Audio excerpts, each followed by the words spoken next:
The independent variable, this is very important, looking, is always graphed along the x-axis. Which one is the x-axis on a graph?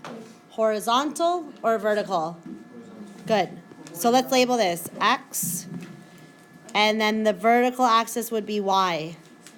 X and y, okay? So independent is always on the horizontal axis, and it's the variable that's known, okay? And we'll talk about the examples and we'll explain what that means. Dependent is on the y-axis, which is the vertical, so up and down.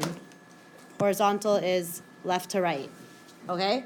So dependent is the variable that is affected when the independent variable is changed. So I'll give you an example. Okay, so we'll look at this example here. Park attendance. So let's think of an amusement park, Canada's Wonderland. Temperature is on the x-axis. So would that be independent or dependent?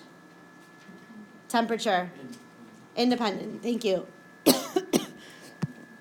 Number of visitors is on the y-axis. Would that be independent or dependent? Okay, now think about this. Look here. The number of visitors depends on the temperature. Think about that in real life. Look at the trend here. Is this increasing or decreasing? It's increasing. The greater the temperature, so as the temperature increases, as it gets larger, what happens to the number of visitors that go to the amusement park? Do they get larger or smaller? Larger. Larger. Does that make sense?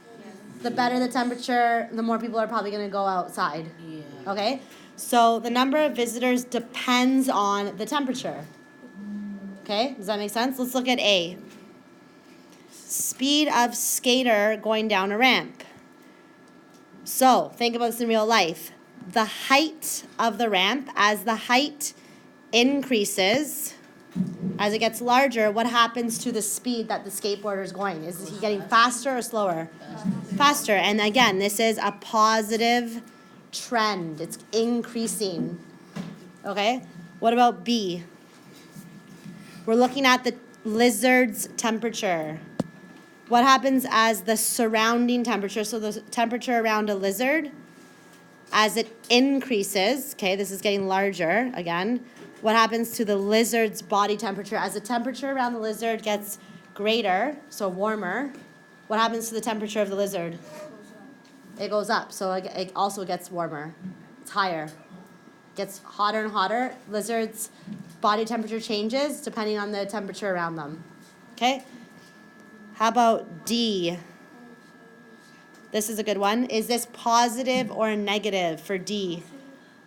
Positive. Again, it's increasing. As the length of a salmon increases, what happens to the weight, the mass of the salmon? It gets bigger. As the salmon gets longer, the salmon weighs more. That makes sense, right? Yeah. Okay.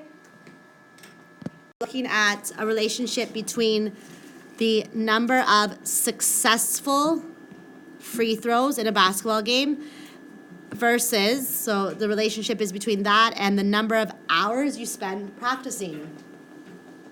Which one do you think is independent? Okay, you're right. As the number of hours you spend practicing increases, what would happen to the success rate of your shot? It'll be higher. It'll be higher. The more you practice, the better you get, right? So maybe the graph would look something like this. You're right. So number of hours practicing would be independent. It's on the x-axis. And then the number of successful free throws would be dependent. It's on the y-axis. Okay, what about B?